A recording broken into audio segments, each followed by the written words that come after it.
All right, so I'm now going to work on a couple of examples. So as a first example, let's just consider this closed loop system where let's just call it open loop system transfer function, which we call g of s, is given by this. So now the question is whether the closed loop system is stable or not.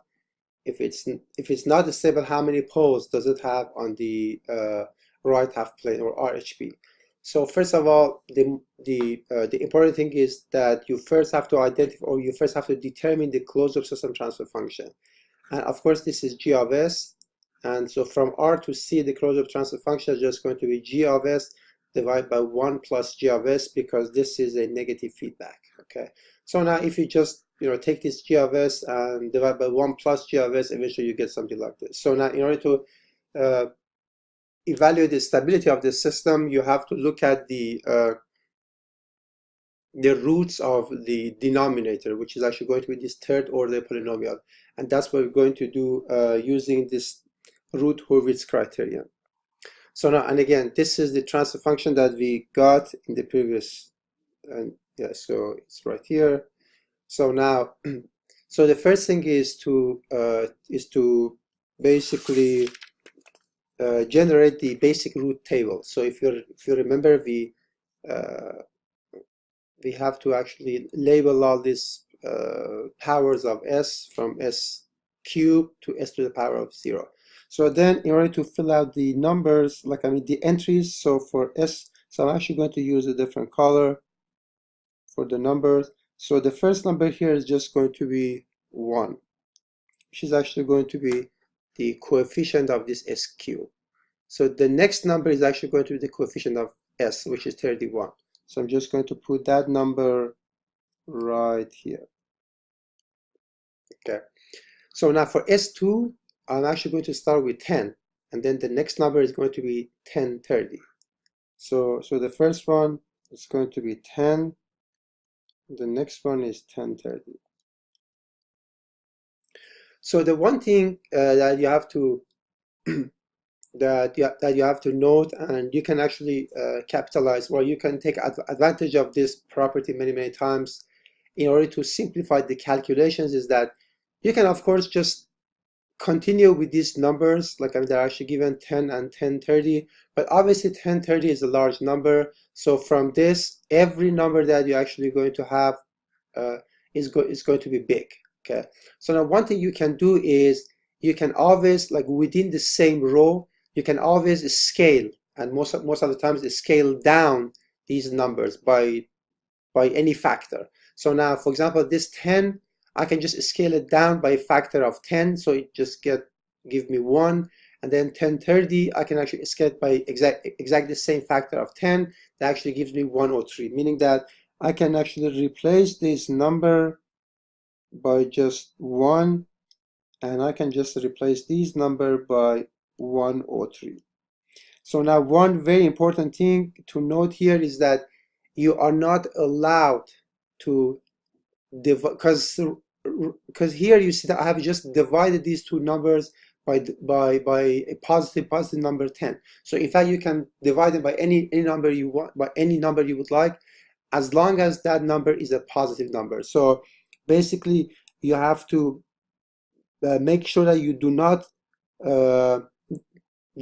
multiply, or you do not divide the row by a negative constant. That's the important thing. So now, then, if we just, so now the next row is actually going to be minus the determinant of 1, 1. I'm actually going to put those numbers here. And then the second column of this matrix is going to be 31, 103.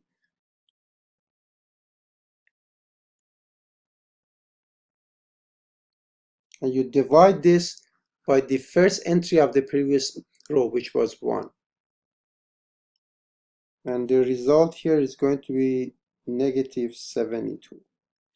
And you do exactly the same thing to fill in the number here, which is actually going to be minus, same thing, so it's going to be 1, 1. And then it's going to be the next column of the previous two rows. So it's just, there is really nothing before that, so it's just going to be 0, 0. And of course, you divide it still by 1. The result, of course, is going to be 0 because that determinant is 0, right? So now to fill in the numbers here, you do exactly the same thing. So it would be minus, so here you have 1, negative 72.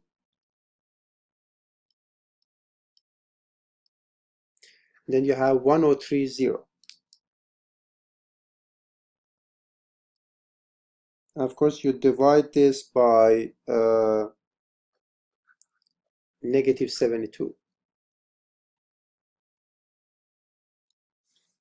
And the result here is just going to be 0 minus 72 multiplied by 103. 72 and 72 cancel each other, so the final result is just going to be 103. So the last entry here, right here, is just going to be minus, so it's just going to be again the same thing, 1 negative 72. That actually goes into the first column. Second column, it's going to be obviously 0 0 because there are really nothing here. So it's just going to be 0 0. And again, you divide this by this number right here, which is negative 72, and you get 0. So we really do not care about anything beyond the first column. So I mean, all these numbers, we just simply throw them away. Okay?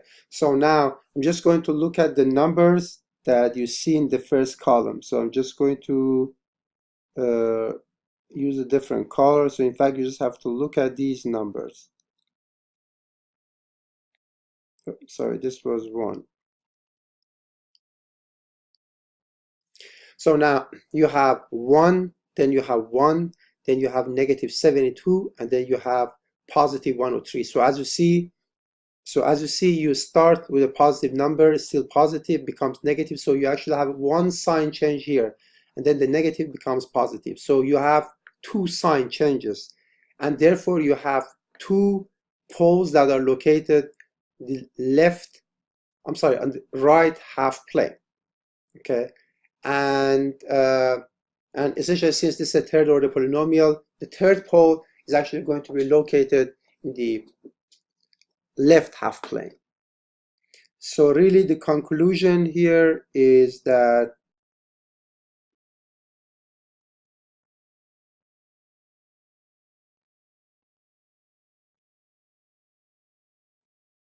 all right, so it looks like there was a technical problem that was fixed. So now the conclusion that we draw from this example is that since there are 2 sign changes, we can say that there's one sign change here and there's another sign change here. So we can say that there are going to be 2 poles located at right half plane RHP, and there's going to be, of course, 3 minus 2, 1 pole located at LHP, and that's exactly what you see here. And of course, the system is going to be unstable. So in the next example, I'm actually going to, so now this is going to be the next example. So the example is asking to make a Routh table and tell how many roots of the following polynomials are in the right half plane and how many are in the left half plane. So of course you can imagine that this polynomial can be the denominator of a closed system transfer function, and the question is how many poles of the system are located in the LHP and how many are in the RHP. So I'm really going to use exactly the same Routh Hurwitz stability criterion that I just talked about. So now let's generate the Routh table for this example. So of course, we start with S7, which is the highest order of the polynomial. So S6, 5, 4, 3, 2, 1, and S0. So now the next step is just to put in the numbers in the corresponding entries. So now here, so we actually go to, so the first row, we're going to do 3, then 6, then 7, then 2. Second row, we're going to start with 9, then 4, then 8, then 6. So I'm actually going to put in all those numbers here so you can see. So I'm obviously going to use a different color so you see. So we'll start with 3, then there's 9, then, oh, I'm sorry, not 9, 6. Then there is 7. And finally there is 2. So in the second row, we're going to start with 9, then 4, and again 9, 4, then 8, then 6. 8 and 6. So I'm just going to fill in a couple of rows, and obviously the rest of them are actually going to be very similar. So here, obviously it's going to be minus determinant of 3, 9, which is these two numbers, and then 6, 4. Then you divide them by the first entry of the previous row, which is 9. And the result here is going to be 4.666. So here it's going to be negative the determinant of 3, 9, that's the first column, and then 7, 8, that's the next column. 3, 9, then 7, 8. And of course, you divide it by the first entry of the previous row, which is 9. So the result here is just going to be 4.333. So here, the number here is going to be minus the determinant of 3926. 3926, of course, divided by exactly the same, because you see in every row is the denominator is actually going to be exactly the same number. So I guess it's just going to be 9, and the result 3 multiplied by 6 is 18, minus 18 is going to be 0. And for this one, it's going to be negative determinant of 3, 9, 0, 0.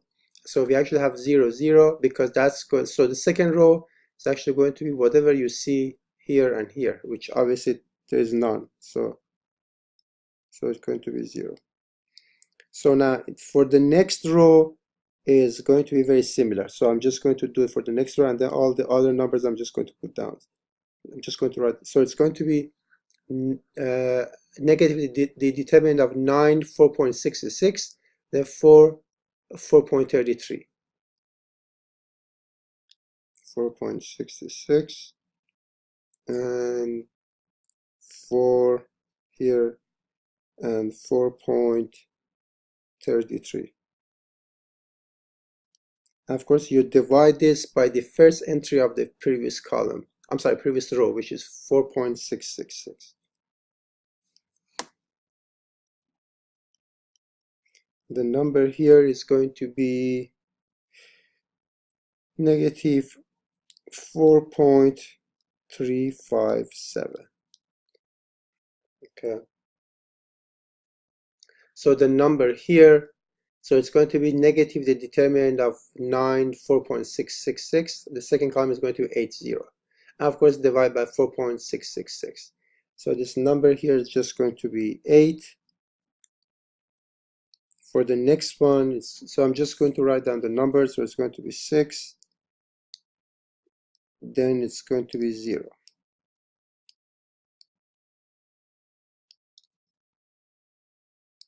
And again, this is 6.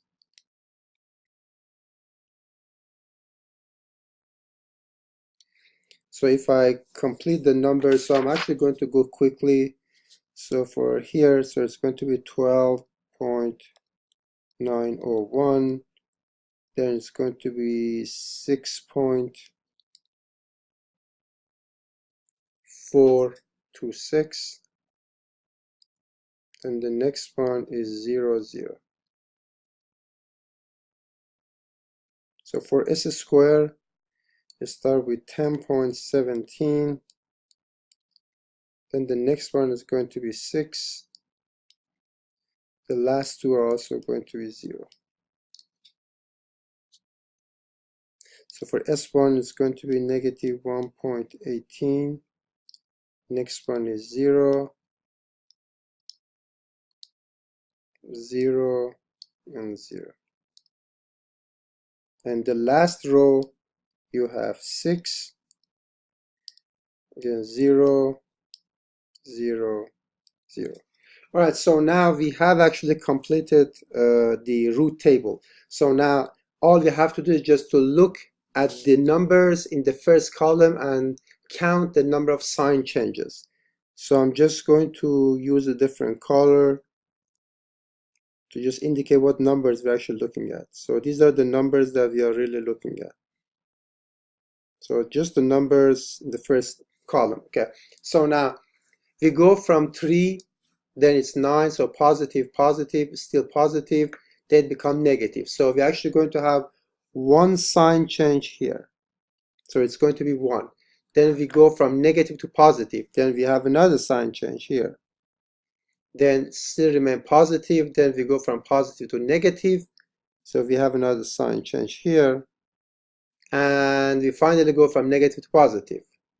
So we have another sign change here. So overall, we have 1, 2, 3, 4 sign changes, and that implies that we have 4 poles located at right half plane or RHP. And of course, since this is 7-order polynomial, 7 minus 4 is going to be 3. So we have 3 poles located at LHP, and that's what you see. So we have 4 sign changes. So we have 4 poles in the RHP and 3 poles in the LHP. And of course, the system is unstable because we have at least 1 pole in the RHP. Okay.